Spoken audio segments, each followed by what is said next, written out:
This podcast discusses themes of mental health, which some people may find emotive, such as suicide or other adult-themed content. The information contained in this podcast is for entertainment purposes only.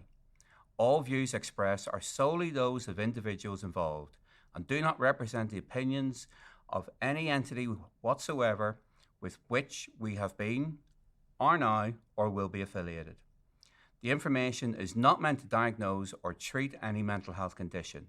If you're experiencing mental health symptoms, we encourage you to contact a mental health service within your community.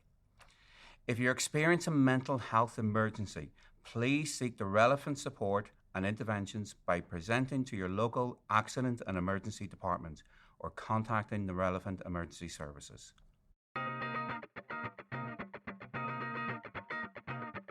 You're listening to the Men's Mental Health Podcast, The Man Hug.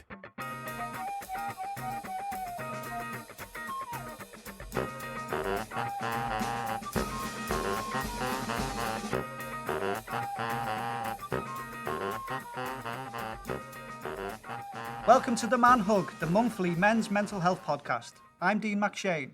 I'm Dan Cooper. I'm Ian Pearce-Hayes. And I'm Conleth Kelly. Each month we will discuss a different topic related to men's mental health, which will include a guest speaker who will discuss their own personal story. And each month we will also be showcasing an organisation or charity within the Merseyside area who work within mental health to help build your signposting skills. Okay, so welcome to our first Man Hug podcast. We're really excited to start the podcast series off, and we've got a guest today, Jake Mills. Jake is the CEO of Chasing the Stigma charity, and Jake's going to tell us a little bit about his own story, and then later on he's going to tell us a bit more around the Hub of Hope app and the Ambassadors of Hope as well. So welcome, Jake. Thank you for having me. I'm under. I don't know if I'm under pressure being the first, or there's no pressure at all because there's no standards set yet. What do we think? Is he under any pressure? Of course he is. Yeah. I hope so. We are setting it very high for Yeah, the pressure's for the other people coming after you. That's it. So what I'll do is I'll set low standards, and then it's the kind thing to do. So Jake, tell us a little bit about your own story. We know now obviously about the Hub of Hope app, which we'll talk about later, which is very successful, but tell us about yourself, really. What led to all of this, really? Yeah, I mean, I often describe it as an accidental journey, in the sense that, you know, did I ever think that I'd be working in mental health or in the charitable sector generally, never mind creating my own charity, a national charity, and running it, and having a team of people who are doing really, really important work. Never. You know, my background was in stand-up comedy, and that's what I was doing and what I thought that I would I'd go into and have a career in. Probably says more about my career that I didn't than anything else. But it was absolute accidental journey. I knew nothing about mental health, nothing at all. I didn't know anything about good mental health or poor mental health. I didn't know what mental health actually meant. You know, I went to an all-boys school in West Derby. Never was there any conversation about mental health. Never was a conversation at home about mental health. Never was the conversation outside of home or school with friends. It was just something I just never knew anything about. And so when I started to struggle with my own mental health, I didn't know. I didn't know anything about signs, symptoms of poor mental health. I didn't know anything about how it would feel. I didn't know. Basically, when I started to struggle, and looking back now, we're having anxiety and depression, I didn't know that they were a thing. And I didn't ever think that was something that I could be affected by. And around the time, if you look back in hindsight now, it's probably around between the ages of maybe 20, 22, 23, I just thought it was just growing up. I just thought it was just being an adult. I thought that, you know, you go to university, or you go to school, go to university, try and make a career, try and get a job, and actually, you know what, life's a bit hard. It's just difficult, I just thought it was just that transition of going from being a youngster to being an adult, and that was probably the reason why I never actually said to anybody I feel this way, because I thought that people would go, well, yeah, so do I. So there's everyone, and you just have to just be better at coping with that. So it's not something that I ever talked about. It's not something that I ever asked for help for. It was not something that I ever thought that it was a thing. It was never valid in my head as something legitimate. And so, but it didn't particularly get better. If anything, it got worse. And because I didn't know anything about it, because I didn't know anything about signs, symptoms, but also the help and support and the things that I could do to look after myself, I started to fall on my own coping mechanisms, which, as you can imagine, around that age, especially with unhealthy coping mechanisms, particularly alcohol, drinking a lot more than maybe what I would usually. Not where I became addicted or reliant, but where I definitely did use it to self-medicate to try and escape the feelings that I was feeling. And I'd think about, going out, absolutely getting leathered and forgetting everything that I was feeling. And I thought, then I can be me. I can be around people. I can enjoy being with people. And yeah, I can just have a nice time. But it obviously didn't work that way. And one of the things that I was really, really struggling with when I was going through my difficulties with my mental health was the idea of what it meant to be a man, and the almost those expectations of being a man is stereotypical, being big, being strong, being able to protect yourself, being able to protect others. And I just felt so incompetent. I felt so weak as a man. I felt so small. I felt dwarfed by every single man that I'd see. I walk into a room and I'd see a man and I'd think that's what a man looks like, not me. I just felt so incompetent. It didn't help that my mum could grow a better moustache than me. That was part of it. But I just felt so incompetent, and it got me into different situations when I would have a drink, that all of those feelings of anxiety and feeling incompetent, feeling weak, actually came flying out. And those came flying out as paranoia and as aggression for me. And it got me into a situation where I'd even preempt somebody saying something to me and try to say something to them. And I cannot stress enough just how far from me that was. I'm not an aggressive person, but I would be.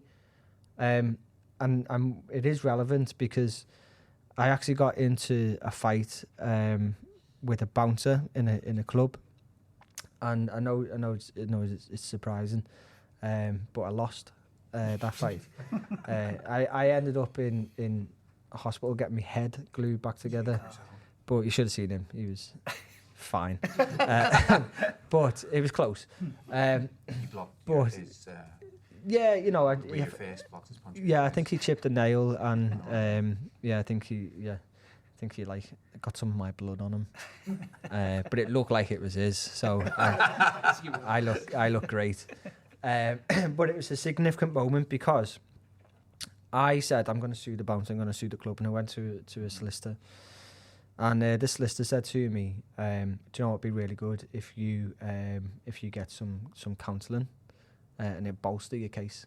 So what it'll do, you can talk about being really traumatic, go and get this CBT and it'll help your case. And I was like, okay, yeah, whatever. And I think he said, someone be in touch. And we forgot about, I think we dropped the case, eventually didn't really progress at all. And I forgot about that offer, but it obviously must have gone into the system somewhere. And a little while after, I couldn't tell you exactly when, I got a phone call. And somebody said to me, you've been referred to us for CBT. We're just checking, do you want to go for it? I remember thinking at the time, yeah, I think I do actually. I'd never thought about it. I probably would never have gone and reached out for that help and support myself. I wouldn't have known how to. But when it was offered to me on a plate and it was there and someone saying, I've got this for you, do you want it? I thought, yeah, I'll take that. Now, I did go and I have to say, I felt quite safe and secure in those conversations that I had. I went to see the counsellor. She told me for the first time, I think you're depressed when we talked about it. And she said, do you want... I said, well, what do I do? She said, well, why don't you go to a doctor and get some medication? And I remember thinking at the time, I was about 22, 23. And I thought, absolutely not. There's no way I want to be on medication for my mental health. I said, why? Why would I want to be dependent on medication to be me? Why would I want these happy pills and be reliant on something to be able to feel normal? Like, I don't need that. But she told me and reassured me, and I went eventually to see a GP. And I went in to see a GP. It's a big deal for me to go in, a really big deal. And I went in and he sat opposite me and he said, how can I help? And I said, I think I'm depressed and need antidepressants. And he said, well, why do you think that? And I said, well, I've been to see a counsellor and she told me. And he said, well, I'm the doctor, not her. So I'll tell you what you've got.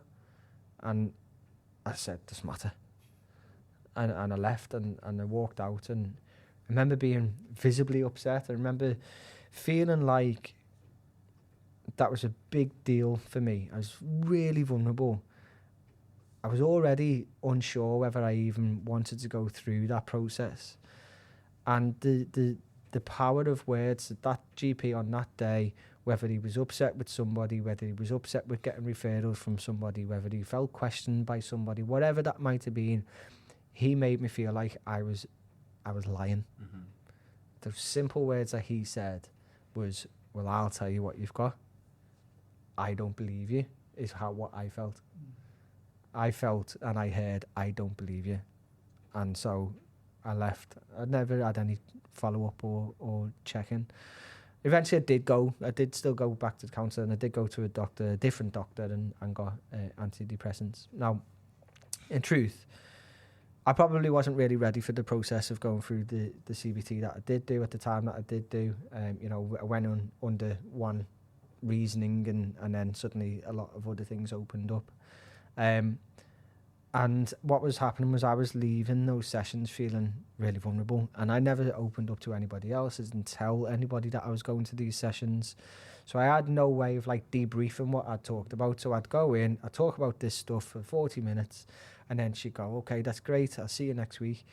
And I'd leave and I'd go, and I'd get in the car and I'd drive and I'd go, talked about a lot there, and I had no way of closing what I'd just opened up and processing it. And so I'd cover it up, and I'd go again. And then I'd think, what's the point in this? If I felt more vulnerable leaving than when I went in. So what I started to do was I started to lie to the therapist and tell her everything that I thought she wanted to hear. And I became such a good liar that I'd hit all the boxes and was getting 10s every week, and she said, great, okay, well, we can let you go. And I remember coming out and going, you've blown it there. That was your chance. And in my opinion and my thoughts, and based on my own knowledge or lack of, I thought you only have two options of help. One of them is antidepressants, which you're on, whether you think they're doing anything or not. And the other is counselling, which you've just been discharged from. So that is it. You've had your chances. You've rolled that dice. You've tried it. Didn't work. That's it. This is your life now. You just have to deal with it.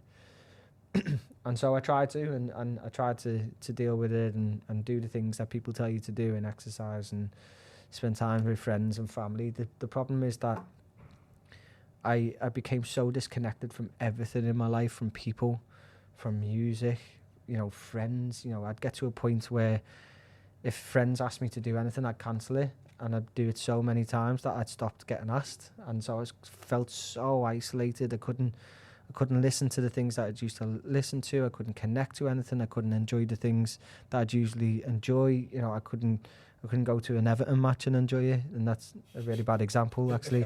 But I just felt so disconnected from the person that I was. And I've just felt like every day I was just trying to exist.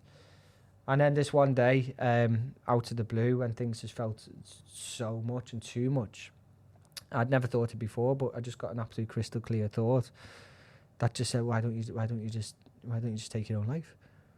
And I thought, well, yeah, that makes sense. Thought about it from every angle. Thought about it, of course, from my own. I thought about my friends. I thought about my family. I thought about everything. I thought, this makes sense. And the reason for me why it made sense was because I thought I was destined to live the way that I felt. I felt like it was impossible for me to ever feel like me again. I thought it was absolutely impossible for me to live a life that had any joy in it. I tried to think about, you know, what I could do. There was nothing, there was no avenues, there was no routes of getting back to me. I just thought, this is your life.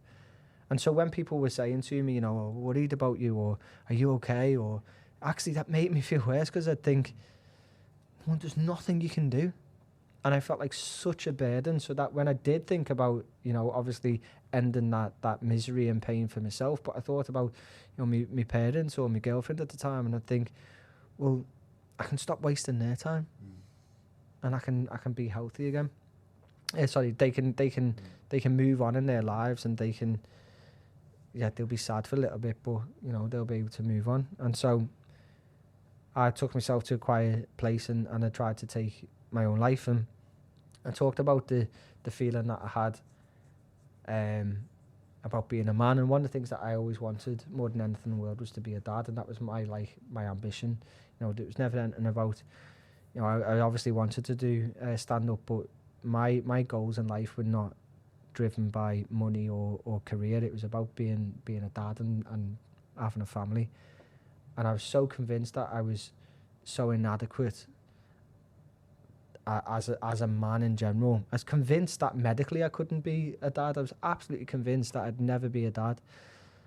And that was the thought that was in my head. And there was a moment when a little boy ran past the car, and I thought, you're not going to be a dad yourself, and you're not going to have your own little boy, but what you can do is you can stop this little boy from seeing what you're doing. And so I let him get out the way and carry on down the road. And then I carried on, and at that point my girlfriend at the time found me before it was too late, and she didn't really know, she didn't know where it was, but she found me however she did. We went back to her mum's house, and the police came to see me because she'd alerted the police. And the police officer sat opposite me in a room on my own, and he said, how are you feeling? And I said, I'm okay. And he said, you're not going to do that again, are you? And I said, no. And he said, good. And then he left, and he didn't offer me any advice, any support, any information. He offered me no hope. He offered me nothing. He literally just treated me like a naughty boy, slapped me on the wrist and said, stop wasting my time, essentially. And I remember when he left, that was the most vulnerable I've ever been, because at least when I felt suicidal, I felt like that was my decision. I felt like it was, whether it was right or wrong in hindsight, but I felt it was the right decision, my decision. I was in complete control, and that's what I'm going to do.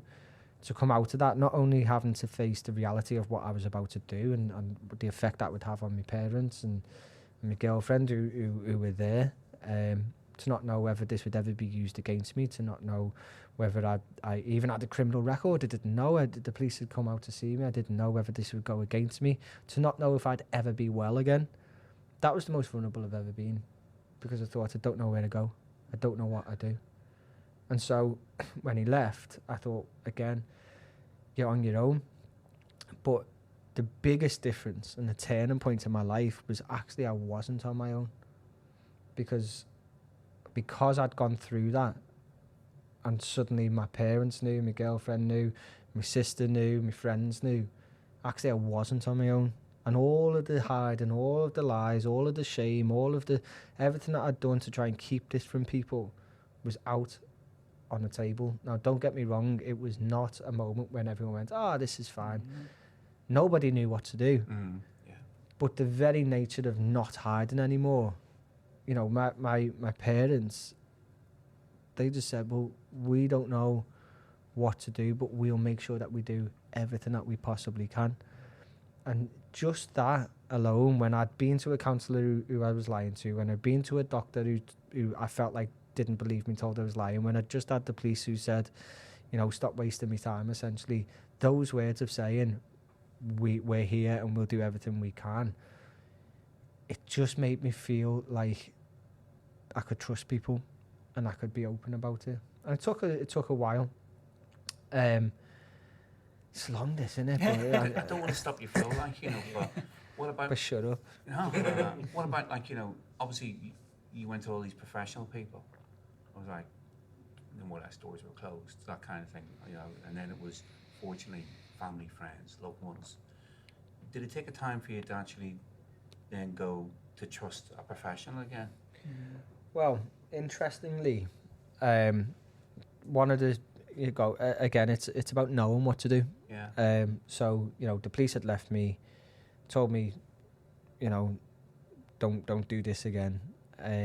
I wasn't seeing any professional at that time. I was still on medication. So the only thing I thought, well, what should you do, is a couple of days later, or it might even been a week later or so, is I phoned a doctor, and they said there's no appointments, but we can do a phone appointment. And then he phoned me back, and I explained, tried to take my own life, and he said, "Are you on medication?" I said, "Yeah," and he said, "Okay, just double it." And that was the last time I've actually spoken to a health professional about my mental health. Now, I just thought, what do I do? So my sister lives in Australia, and my mum and dad, so I've never even asked them this, but somehow they got money together, and we went to Australia. And then when I came back, I noticed on social media that people had heard about what I'd done, and people were kind of mocking me online and trolling me out, whatever words you want to say now. And because I'd spent, so the suicide attempt was in October. It's 10 years in October, actually. So this was from the suicide attempt in October to when we came home was New Year. And I remember thinking, actually, it was just into the New Year. And I remember seeing all of this one day, and I thought, do you know what? If I'm going to move on in my recovery, I need to take ownership of this. And any other day, you know, that could have pushed me over again, but I just thought, I'm going to take ownership of this. And so I just spoke out. I just put it on social media, and I said, this is how I felt. This is what I've done. This is how I've tried to do it. All of that stuff. And I just put it out there, and it was not, and hand on heart, it was not to help anybody else. And I'm not ashamed to say that. It wasn't. It was just to take that ownership and say, I've hid and I've lied far too long that I can't move on in my recovery by hiding and lying for only it to come out from somebody else. So I thought, I'm going to have to take that ownership. And what happened was, as a result of me putting those tweets out, people started coming to me, and people started saying, feel the same way. People started saying, you know, I felt like this. I do feel like this. I know somebody who feels like this. And it was people I didn't know, but really crucially, it was people I did know. Yeah.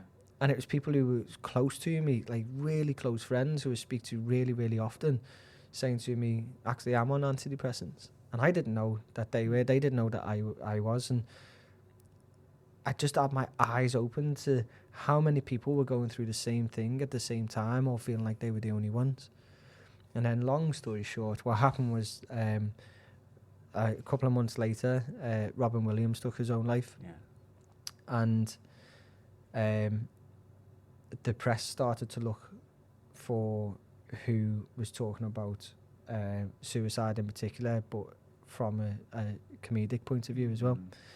And so they started coming to me, and I suddenly was getting asked to go on television, radio, newspapers, national radio and television and newspapers, and suddenly I was being rolled out, and it was like, talk about like that worst day of your life.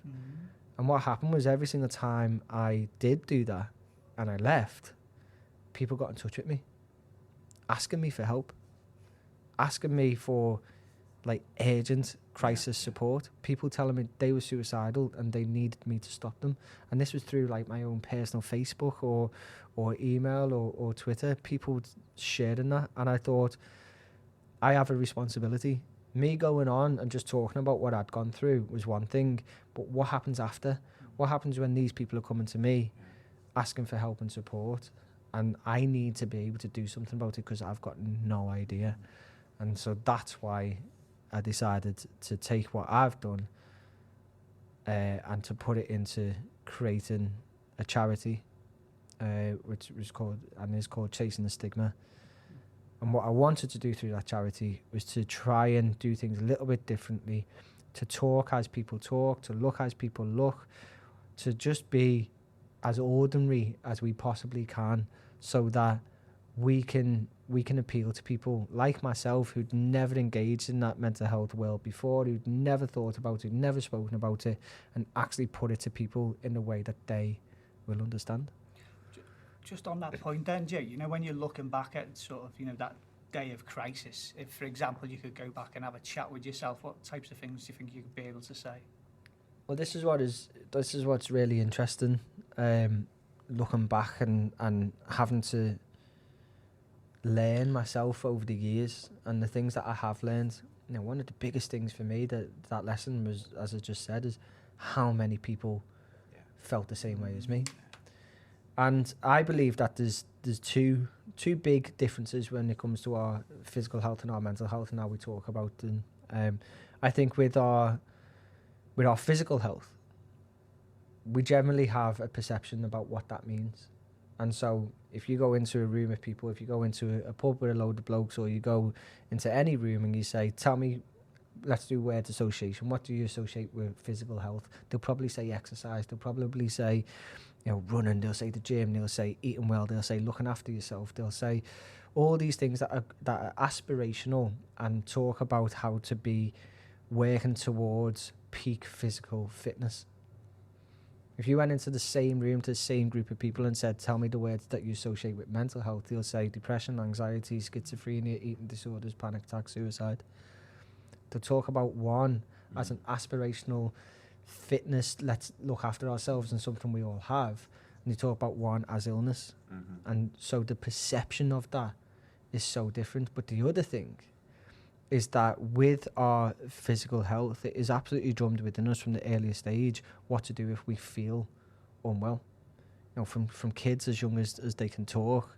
If they say I don't feel well, we encourage that conversation. You know, what type of not well? Is it your head? Is your tummy? Do you feel sick? Have you got pain? Do you want medicine? We've got kids up and down the country playing doctors and nurses to try and make people better. We know and understand the process. If we feel unwell, we know that we can do things to look after ourselves. Might take some paracetamol, might have a day on the couch, might have a bit more water, all those type of things. But we also know the limitations. If we feel like we can't, the things we have tried don't work, we'll go to a doctor. If a doctor says to us, try this antibiotic or this medication, we don't say, absolutely not. We don't say, I don't want to be reliant on that. I don't need medication to make me feel like me again or to be well. We don't think that. We think, okay, I'll try it. Generally, we'll think this will be a short-term thing to get me back to a point where I can start looking after myself again. If it gets really bad, or if that doesn't work, you go back, you challenge it. You'll say, that hasn't worked, or I've got side effects or whatever, and you try something else. You give yourself that credit to do that. If it gets really bad, you'll go to hospital, because we know the process. Yeah. With our mental health, we don't know that process. We don't know where to look for that help and support.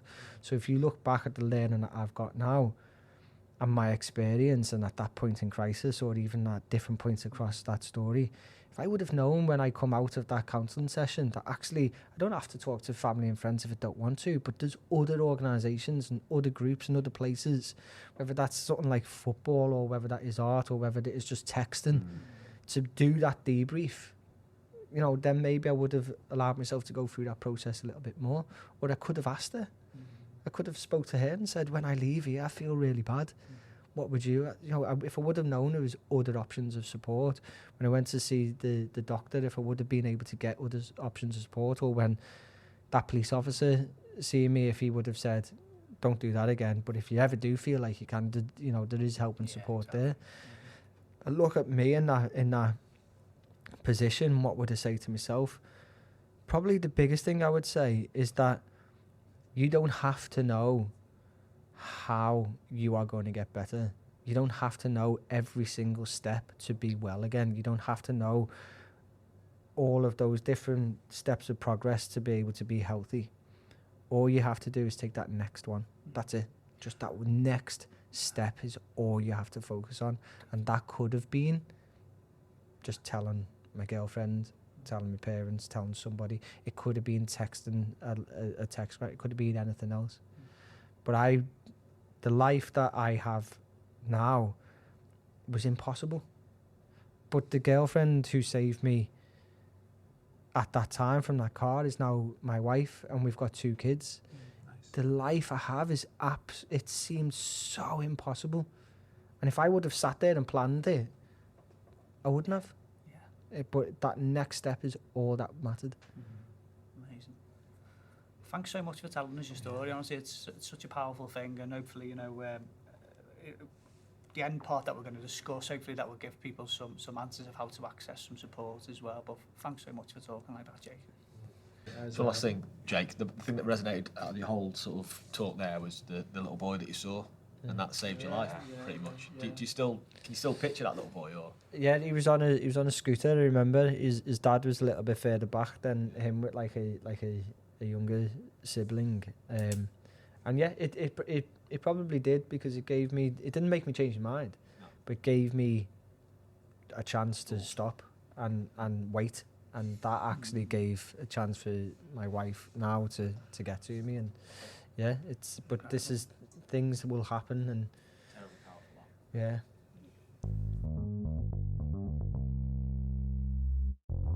You're listening to the Men's Mental Health Podcast, The Man Hug.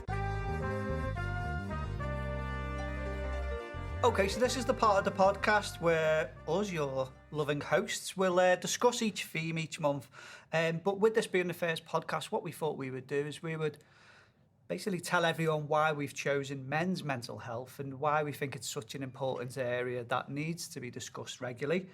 And I think there's lots of kind of stats and data out there, and there's lots of different things which we are going to cover each month in our podcasts as different themes. But just as an overview, we want to set our stall out to what men's mental health is currently like within the UK. So, gentlemen, this is our time to have a little natter about it, really. How is men's mental health looking? Well, if we have a look at some of the recent statistics, you know, when we were speaking with Jake earlier and we were talking about things such as suicide, the most staggering statistic is that 3/4 of each suicides each year tend to be males, and this is kind of a historic figure. It's, you know, tends to be the same story, sadly, each year. And I think, if anything, that's one of the most important reasons of why we need to talk about men's mental health, because that's the end outcome, isn't it, you know? In terms of other statistics that are out there, you know, when we look at big, significant things throughout the country every year, things such as homelessness, 87% of those sleeping rough are men. 73% of adults who go missing are men. Looking at the prison system, you know, 95% of the prison system is male, with 72% of male prisoners suffering from 2 or mental health disorders. And on top of that, we can probably break this down to even more statistics as well, really, can't we? So is there anything that you have picked out that you want to have a little look at yourselves? Well, just picking on what you said there, Dean, just about Jake, he actually said, as you said, 75% of all suicides are men. Out of that, what was the exact stat that he actually said regarding, and how many of them were not known? So sadly, again, around about 75% of all suicides are not known to mental health services.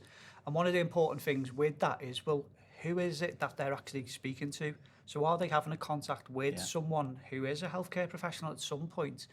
Is someone within their family trying to have a conversation? You know, is there anyone that is making contact with them that, again, could be a way to talk and signpost people to support during that time, really? So, yeah, it's a horrible statistic, isn't it? And sadly, it's one that we do have to mention.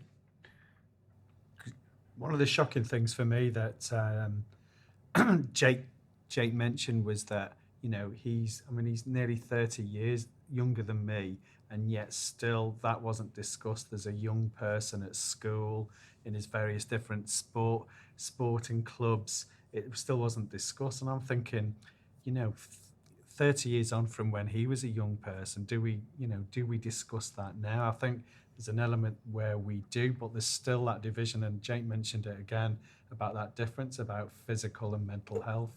And so I think there's a real need for this, and that's why we're discussing it, to try and break that down in terms of actually that stigma and that whole it's okay to have a broken leg, but it's not to have a broken heart or anything that you could mentally that you need to actually discuss. So for me, there's still that big problem. It's getting better, I think.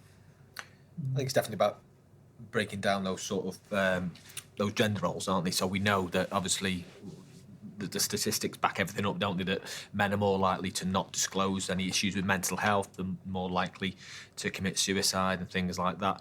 And it's kind of expected that men have this strong exterior, isn't it? Yeah.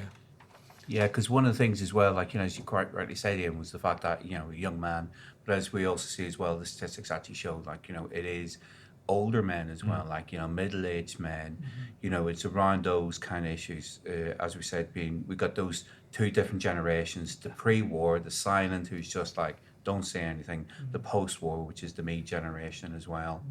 And it is, I've seen it within my family. Like, just some people talk about it, some people don't talk about it, and things like that, how it's actually put across there. And it is, it's not, obviously it is a young man's issue, but obviously it's the older population as well, we also have to be aware of as well. So whether it's due to unemployment, due to family issues, alcohol issues, even those kind of things where it's this stereotype of, what, as Jake said, like, this, I need to be a man, I need to do these things. Just on that as well, I think it's really important, isn't it? We're going to go into this conversation now of why don't men talk? That's the important thing here, isn't it? Because we're seeing these horrible statistics. Now, I've got a quote here, boys, and it's not scientific. It's from Brenda. You might remember being Neville's wife from Alvida's Aim Pet. Yeah, so it's not very scientific, but this quote stuck with me forever. She was doing a heart-to-heart with one of the boys, as she often did, and she said, women get together to discuss their problems, men get together to forget them. And that is very much true, isn't it? Yeah. And I think even when you look historically around male culture, we've done an awful lot to either banter around a situation with each other, to skirt around it, but to never sort of talk about it directly. Whereas, we can learn from our sisters and mothers and aunties and grandmothers how they will get together and they will discuss problems and lay things out. And I'd like to think men are starting to do that. Hopefully they're starting to get better at it, and thankfully from a lot of the organisations and charities that promote that, bringing men together to talk, and whether that's talk and walk or through football therapy or man sheds or anything that exists. But I still think we've got a big way to come. And the reasons for it, what would we say? Why is it that men do struggle to talk about these issues? We've already mentioned about the stigma attached to mental health, and I think Ian said a minute ago about the fact that we will go to the pub and we might limp into the pub and we've pulled a hamstring or an Achilles whilst playing football or jogging or whatever, and everyone says, oh, what's wrong with you? And you say, oh, I've just hurt myself whilst jogging. But you wouldn't go into the pub and say, I've had a really bad week, this has happened, that's happened, I'm feeling quite low. It's the stigma, it's the fear factor of looking weak, of looking inferior, and it's like everything that Jake was saying before, really, about the feeling like not like a proper man, feeling useless, hopeless, and all these things sort of can build up and build up and build up before you know it. You are hitting crisis point, and it's offering services and accessing services that is the key thing, isn't it? I think men's sheds is a really great idea. I know my father-in-law accessed men's sheds, but then again, the men's sheds struggle to keep afloat because of funding and things like that. So they're always closing and then having to restart and reform and things like that. But I mean, for those who don't know about men's sheds, it's just a community sort of run thing where gents can get together and just makes things, really, isn't it? And have a chat about things, and it gives them that sense of community, togetherness, and support from each other, isn't it? So I mean, and things like that are really integral to giving support networks, aren't they? Totally agree. Because just to remind the people who are listening, if there are listeners, God willing, we're 4 nurses here sat around here actually discussing these things. So.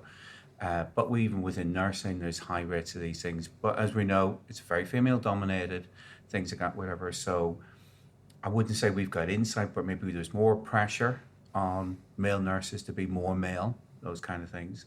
But sometimes it's this feminization, like, you know, of being weak, being vulnerable, and men aren't meant to be like that. They are supposed to be the breadwinner.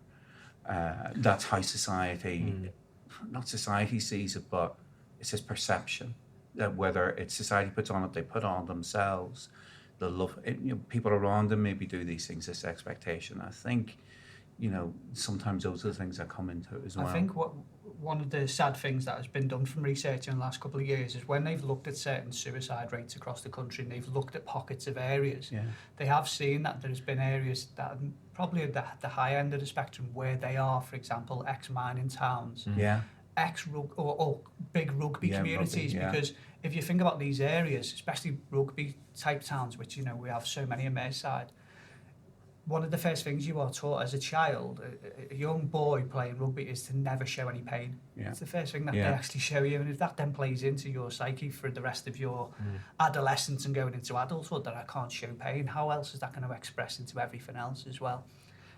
So it's amazing in terms of societal expectations around, as you say, how men should be and how they should, what was the terms we found before, man up and pull your socks up and chin up, and a lot of these things which have been, you know, said to us over the years, and I can remember it from certain PE teachers and people in my school saying a lot of these terms, and these are the things that we massively need to move away from and to reduce these horrible statistics that we have to talk about. But just going with what Dan said, or you said about stigma and things like that, Dean, whilst we were getting things sorted, what would you say about stigma? I think the term ignorance is better, because I think in terms of stigma, it's often the not knowing of something. So whereas a lot of mental health in the past has been deemed as scary words and is associated through poor media and portrayals in One Flew Over the Cuckoo's Nest and all of these films which did mental health no good at all. There's still that ignorance around what is mental health, and the basic principle is, which Jake said, is we all have mental health. And until men realise that and start talking about it and saying, oh yeah, I've got mental health as well. It can be good, it can be bad, but it's exactly the same as my physical health, and how I maintain that and how I look after it is through these basic things of, you know, protecting my well-being through not bottling things up and talking through things and de-stressing the right ways. And I'm hoping these podcasts that we're going to be doing from now in the future will obviously explore these in more depth and hopefully give some true accounts and, again, more signposting as to what people can do as well. But I think these are really important areas. I think there's fear as well of opening up, because your employer might, you know, you worry about what your employer might think about you if you appear to be weak and have these mental health problems, and the perceptions of your friends, and it's the whole thing, isn't it?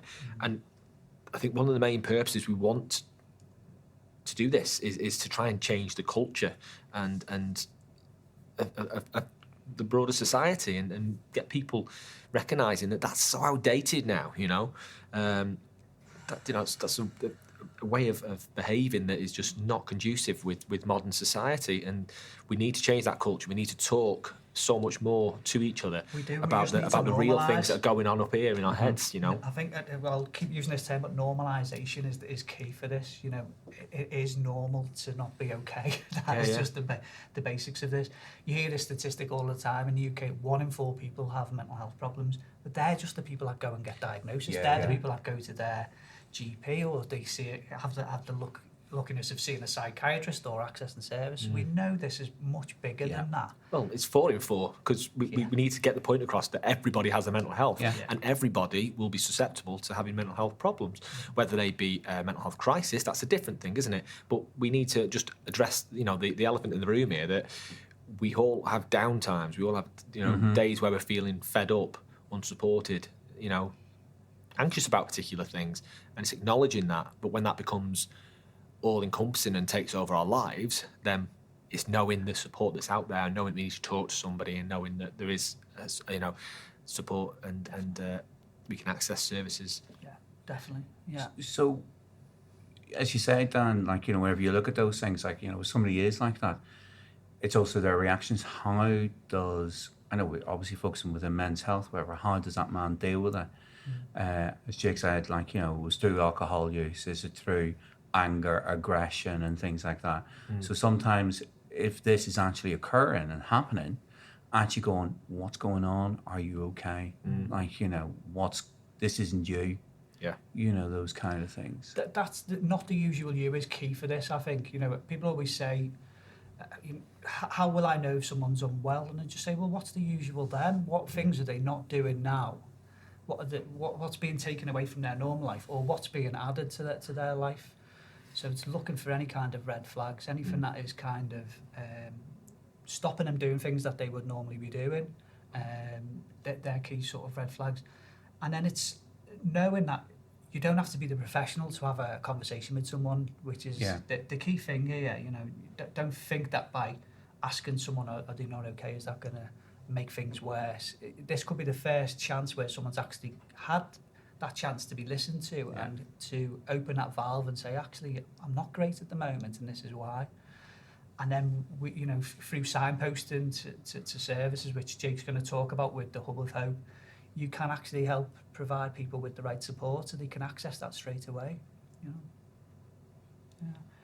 Yeah. Ian, I know you looked at sort of work-based men's mental health and things like this. Is there anything that you sort of picked out as, again, being a key issue? I guess it's that, isn't it? What was interesting for one of the things that Jake said to me was that there was nothing, if you like, that preempted his, you know, that crisis that he happened. Whereas I know from my own experience, there's a couple of people, we've talked about expectations, there's a couple of people I know who've just retired, and it's interesting their experience. And two people in particular, one person is absolutely, and I think it's that expectations, he's really, really struggling with his mental health as a consequence.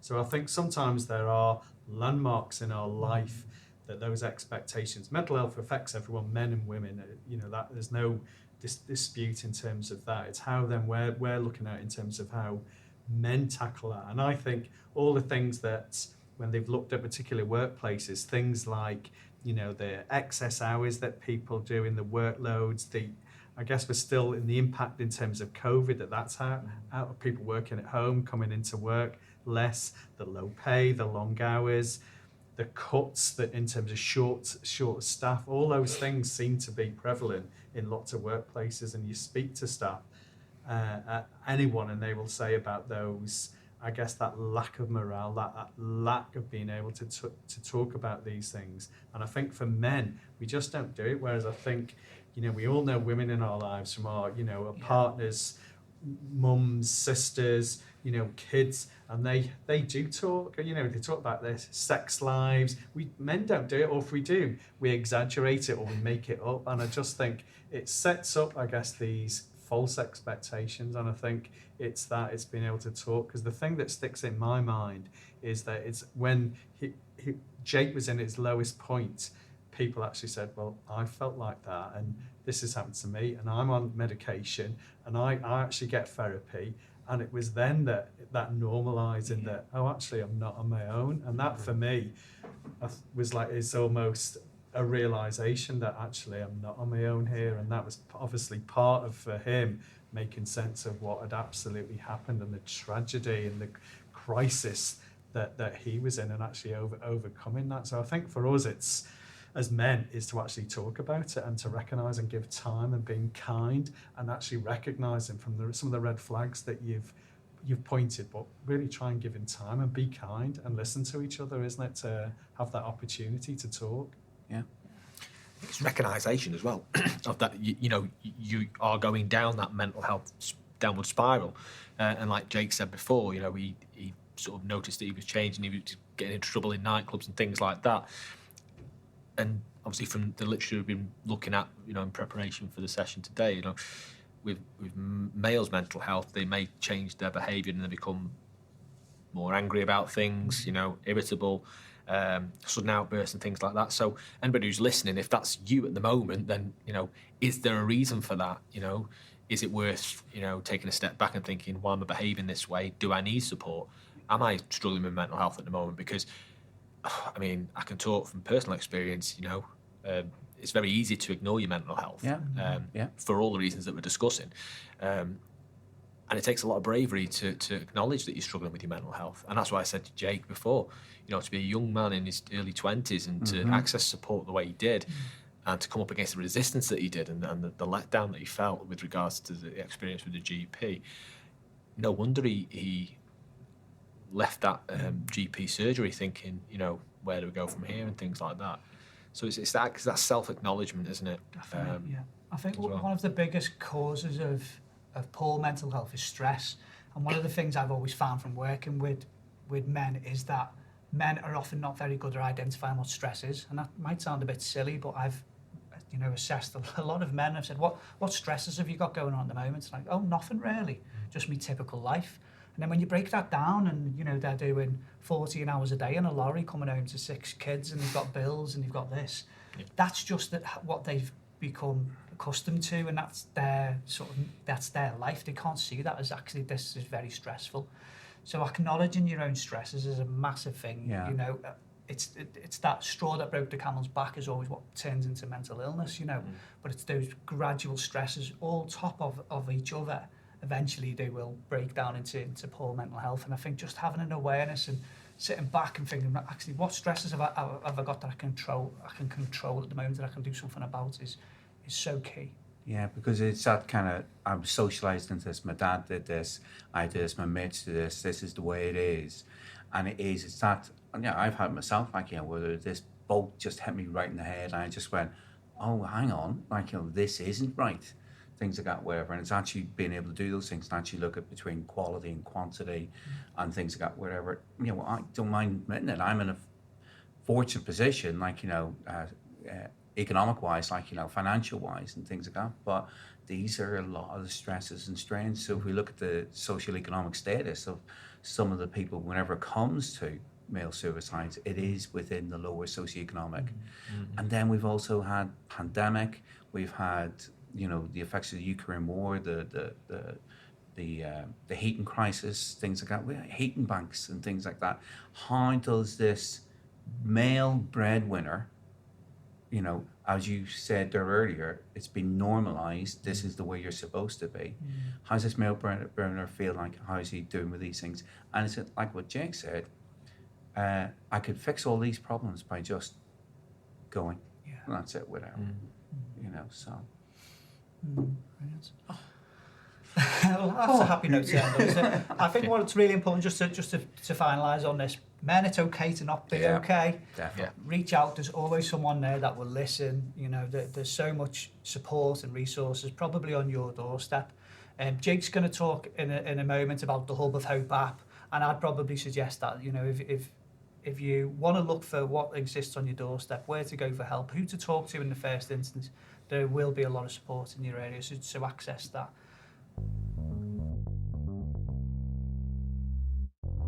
You're listening to the Men's Mental Health Podcast, The Man Hug. Okay, so thanks very much, Jake, for your story earlier. I just wanted to go back to, you mentioned, from all of this came the birth of the charity Chasing the Stigma, and I think we met around about maybe 8 years ago. We were both on a conference for World Mental Health Day, I think if you remember, at Liverpool, and Jake was on before me, and I thought, oh God, how am I going to follow this? Jake had the whole room in his hand. But I remember we had a chat afterwards, and you said, I've got this idea. I want to create this database of all of these services. And I was like, oh, good luck with that one, mate. That sounds like quite a big thing to do, really. And then we kept in touch, and then I remember getting extremely excited when you said you were going to launch it and it was going to be called the Hub of Hope. So tell us a little bit about, how all of that happened and what the Hub of Hope is really for everyone. Yeah, it's mad when you think about it like that. So what happened was, every time I gave an interview, no matter any time of day or night, people came to me asking me for help. Because what people saw was somebody saying, I felt unwell and now look at me, I'm well. And so people thought, well, I'm going to go to that person, find out how they got well, and then I'll get well. But, the reality behind the story is that actually I didn't have a very good experience, and I didn't go and get help, and everything was great.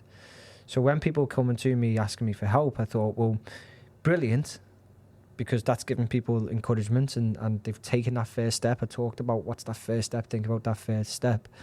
They've taken that, and I thought, well, I don't want that to then end by me going, don't really know. And the truth was I didn't know. But I thought, well, how can I find what that help and support is? And so I put out an appeal just on social media, said, if you offer any mental health support, no matter where you are, tell me who you are. I'll put it together in a list. And then when people come to me, I can tell them.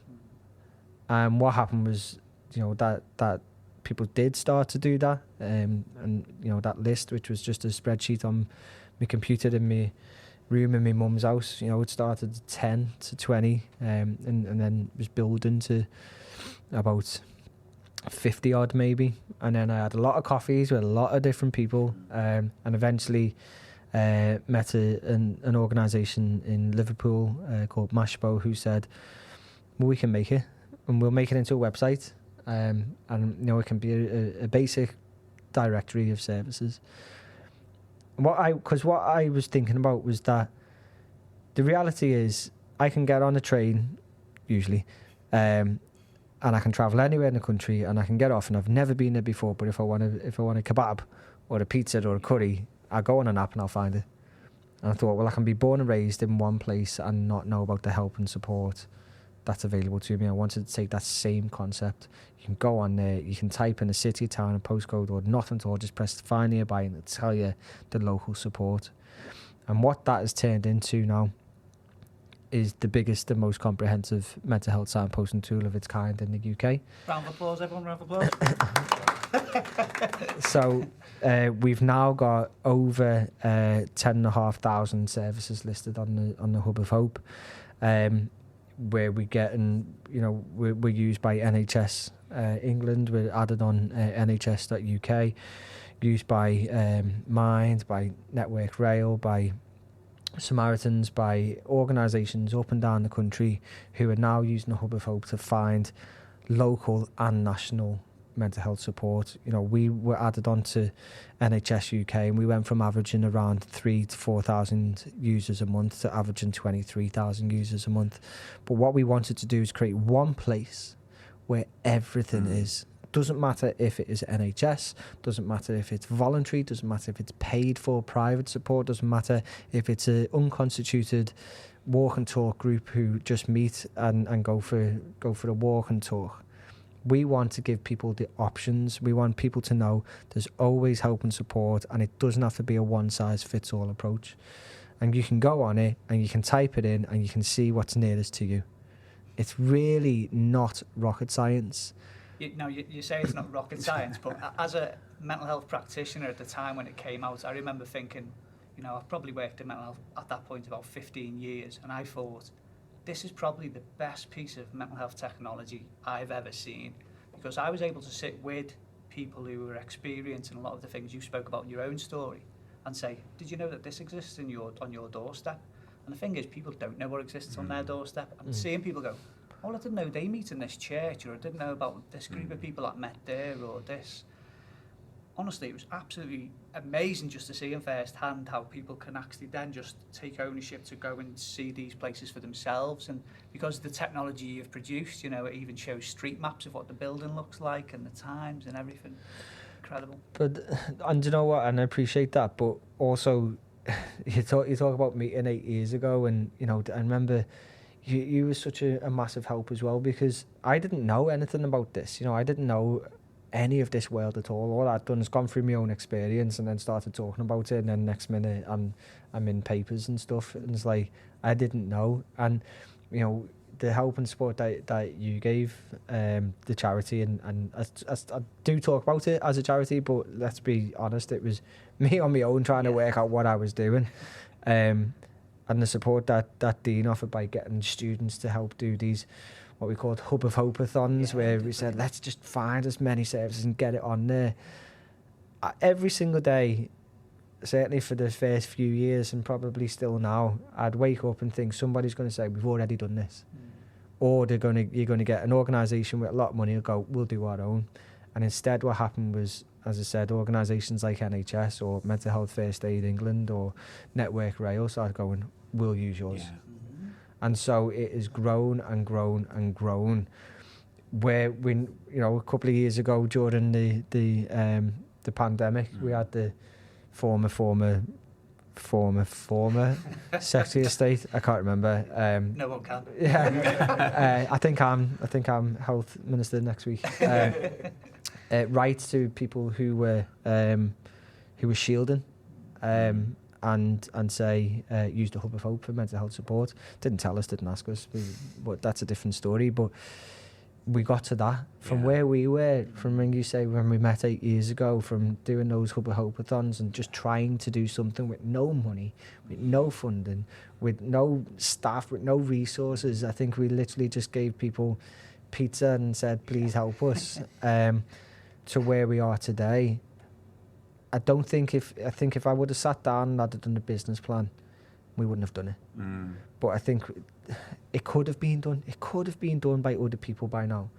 But I think because we had a drive from that lived experience, not just my own, but other people coming to me saying about it, we realised that of all the people who die by suicide every year, almost 3/4 of those people are not known to mental health services. Yeah. And you know what? That's a figure that I've been saying for 10 years now. And that's not okay. That's not good enough. So how do we get people help and support? We have to show them, and we have to put it in their hands, put that power in their hands to say, you go and find what you want. And then hopefully that can allow people to get the help at an earlier stage and prevent them reaching that crisis point. Brilliant. And with that, Jake, you as a charity, you've then grown into then giving people the skills of signposting. It's always a big worry, isn't it? A lot of people think they may say the wrong things if someone comes to them for help, or they think, I'm not the professional, or don't know what to say. And from your charity, you've got the idea now of ambassadors of hope. So just tell us about that, because we're hoping that a lot of workforces and places are going to hear this and going to want to know how they again can support people within their own businesses as well. Yeah, so the idea with the Ambassador Hope training, it came from, again, looking at my own experience and not knowing anything about mental health, not knowing signs, symptoms, things to do, how to look after myself and what to do if I ever was struggling, which I obviously was. And I thought, well, why didn't I know that? I'd never been educated, never been trained in that. And so I started to look at, mental health training generally, how many people were unaware completely. If we talk about everybody having mental health in the same way that everybody has physical health, then why do we have the skills and knowledge to look after our physical health but not with our mental health? And so I started to look at what, how people use that. And there's some brilliant providers of mental health training, but I thought that particularly in the workplace, it was so box ticky that it was like, we'll get a couple of people to do the training, and then we've done that. And I was thinking, well, you've got like 500 members of staff, but you've got 50, let's say, people trained in mental health training. 500 member staff who all have mental health, who all have families, who all have friends, who all need these skills for life. Why have you only got 50? And I'm putting the onus on people then going to that 50. It's not going to work. So I thought, well, why? Probably because it's long or it's expensive. And I thought to myself, it doesn't have to be. It doesn't have to be long. It doesn't have to be 2 days. That there's an offer for 2 days, and that's great. But for the 500 people, it doesn't have to be 2 days, and it doesn't have to be expensive. So I wrote the training from, a lived experience point of view. And I thought, well, do you know what? I'll do it in 20 minutes, I think I originally said, but it's gone a bit longer now. But we do it in under an hour. I said, we'll do it so that we can do it in a dinner hour. And I'll go into an organisation and I'll train everybody. So not just a select few, let's train everybody, and then we create an environment of understanding. The Ambassador Hope training is about looking out for signs and symptoms of poor mental health, understanding good mental health, knowing how to have a conversation, how to broach that conversation, language to use, the importance of that language, and how to signpost to help and support. We got it. I wrote it. We got it. Someone done pro bono support for designs for us. And then we went into organisations. The first was Everton Football Club, who there's probably a joke there, I'm not going to do. They trained all their members of staff from chief exec down to match day stewards, 500. We went to the DBS office, trained 900 members of staff. I think Dean actually done some of them for us. I don't know if I sent you to Darlington. I'm sorry if I did. Still reeling from that Yeah, one. sorry about that. 900 members of staff, and then we were able to use the money that we generated from that as well and put that into the organisation. We're now preferred supplier to the Premier League.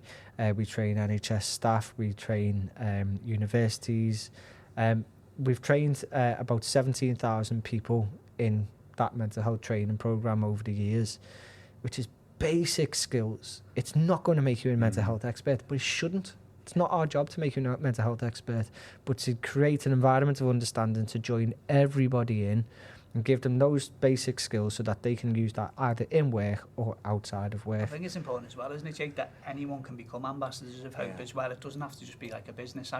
I did a session for my local cricket club last year. Shout out to Walestown Cricket Club.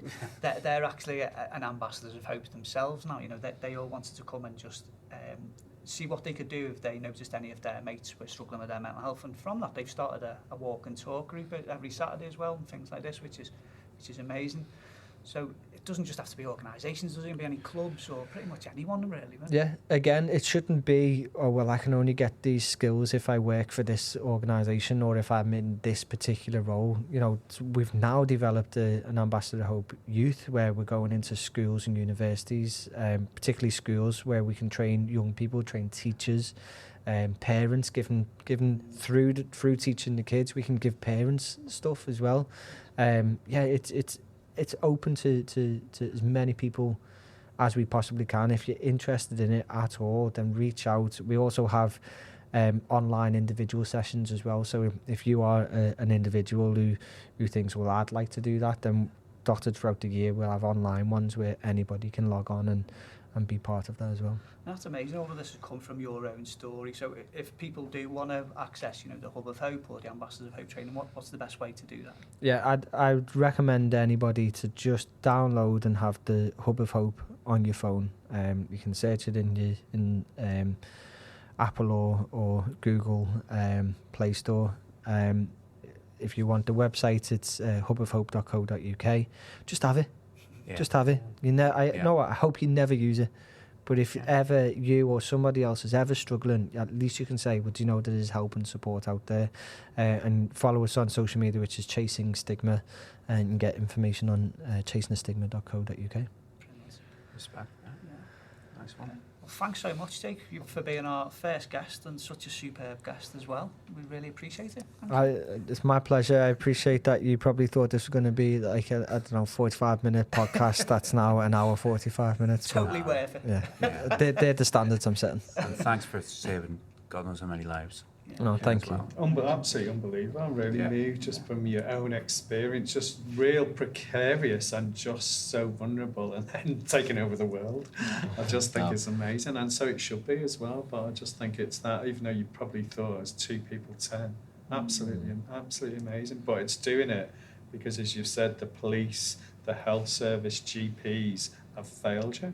And yet we're all humans. These are people that are caring, compassionate. It's in their job description. Exactly. We all are, and it's finding that, isn't it? And I think it's to be kind. I just think is absolutely essential, and that's what that is. It's about listening and being kind, isn't it? If you or anybody else you know is struggling with their mental health, visit hubofhope.co.uk or download the app today and find local and national mental health support. Please make sure that you follow us on Twitter. It's @TheManHug. Thanks for tuning in, and we will see you next month.